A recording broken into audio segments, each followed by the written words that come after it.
it's the opposite. When Lena went to work the next morning, the street was oddly silent. People walked quickly, their eyes on the ground. Those who did stop to talk spoke in low voices, then hurried away. That day, Lena carried the same message 12 times. All the messengers were carrying it. It was simply this, being passed from one person to another. 7 minutes. The power failure had been more than twice as long as any other so far. Fear had settled over the city. Lena felt it like a cold chill. She understood now that Doon had been speaking the truth on assignment day. Ember was in grave danger. The next day, a notice appeared on all the city's kiosks. Town meeting. All citizens are requested to assemble in Harkin Square at 6 p.m. tomorrow to receive important information. Mayor Lamander Cole. What kind of important information? Lena wondered. Good news or bad? She was impatient to hear it. The next day, people streamed into Harkin Square from all 4 directions, crowding together so close that each person hardly had room to move. Children sat on the shoulders of fathers. Short people tried to push toward the front. Lena spotted Lizzie and called a greeting to her. She saw Vindy Chance, too, who had brought her little brother. Lena had decided to leave Poppy at home with Granny. There was too much danger of losing her in a crowd like this. The town clock began to strike. 6 vibrating bongs rang out, and a murmur of anticipation swept through the crowd. People stood on tiptoe, craning to see. The door of the gathering hall opened, and the mayor came out, flanked by 2 guards. One of the guards handed the mayor a megaphone, and the mayor began to speak. His voice came through the megaphone, both blurry and crackly. "People of Ember," he said. He waited. The crowd fell silent, straining to hear. "People of Ember," the mayor said again. He looked from side to side. The light glinted off his bald head. "Our city has experienced some slight difficulties. Time like this requires fresh all." What did he say? People whispered urgently. What did he say? I couldn't hear him. Slight difficulties, someone said, requires great patience from us all. "But I stand here today," the mayor went on, "to reassure you. Difficult times will pass. We are effin' enough." What? Came the sharp whisper. What did he say? Those near the front passed word back. "Making every effort," they said. "Every effort." "Louder!" someone shouted. The mayor's voice blared through the megaphone, louder, but even less clear. "Where's porcelain?" he said. "Pank. Mushin pank. No Russian pank." "We can't hear you," someone else yelled. Lena felt a stirring around her, a muttering. Someone pushed against her back, forcing her forward. "He said we mustn't panic," someone said. "He said panic is the worst thing possible. No reason to panic," he said.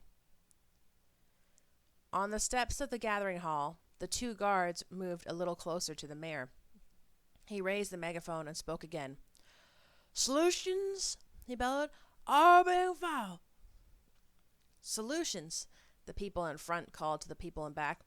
"Solutions are being found," he said. "What solutions?" called a woman standing near Lena. People elsewhere in the crowd echoed what the woman had said. "What solutions? What solutions?" Their cry became a chorus, louder and louder. Again, Lena felt the pressure from behind as people moved forward toward the gathering hall.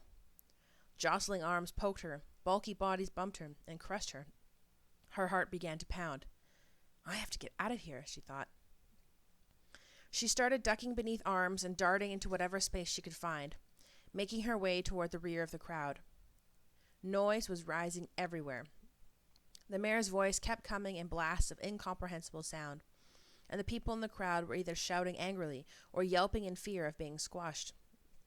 Someone stepped on Lena's foot, and her scarf was half yanked off. For a few seconds, she was afraid she was going to be trampled. But at last, she struggled free and ran up into the steps of the school. From there, she saw that the two guards were hustling the mare back through the door of the gathering hall. The crowd roared, and a few people started hurling whatever they could find: pebbles, garbage, crumpled paper, even their own hats. At the other side of the square, Doon and his father battled their way down Gilly Street. "Move fast," his father said. "We don't want to be caught up in this crowd."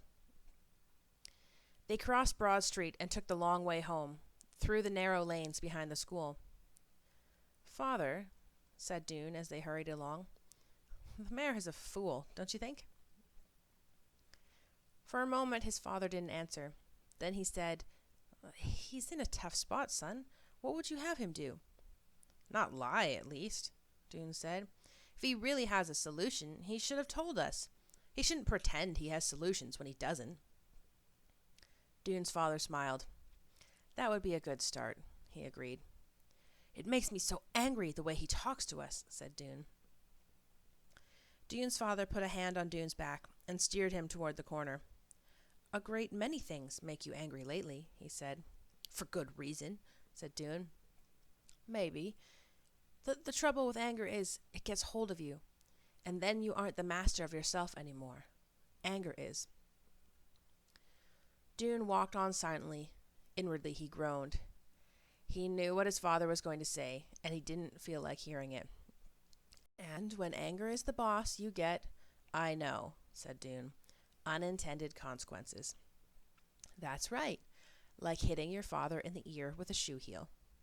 "I didn't mean to." "That's exactly my point." They walked on down Pibb Street.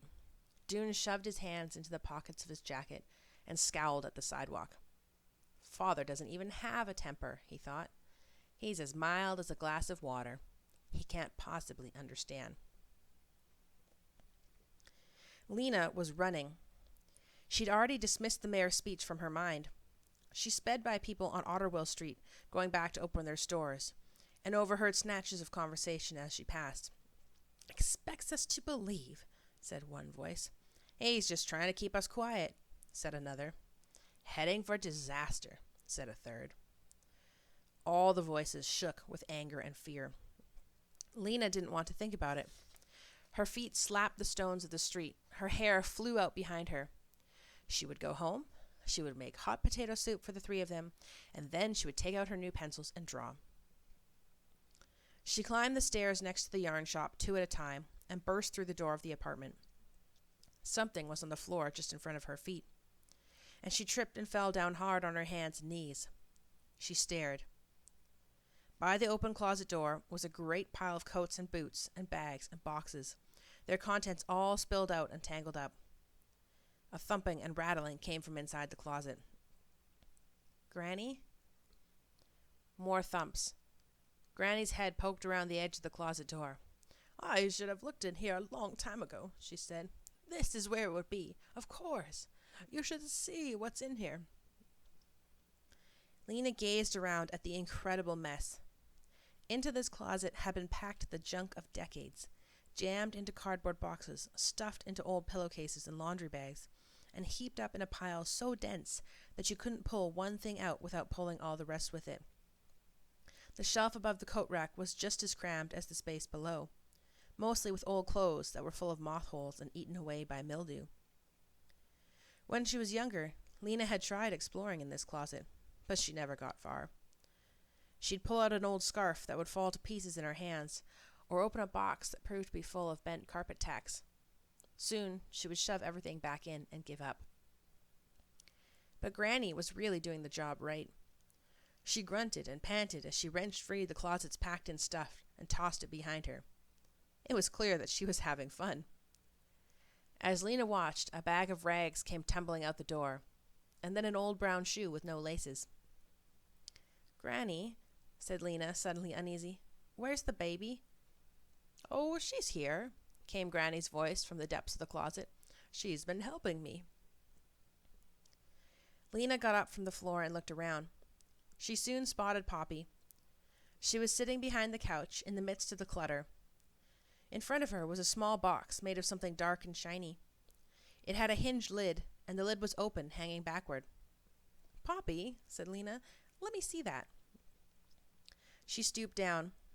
There was some sort of mechanism on the edge of the lid. A kind of lock, Lena thought. The box was beautifully made, but it had been damaged. There were dents and scratches in its hard, smooth surface. It looked as if it had been a container for something valuable. But the box was empty now. Lena picked it up and felt around in it to be sure. There was nothing inside at all. "Was there something in this box, Poppy? Did you find something in here?" But Poppy only chortled happily. She was chewing on some crumpled paper. She had paper in her hands, too, and was tearing it. Shreds of paper were strewn around her. Lena picked one up. It was covered with small, perfect printing.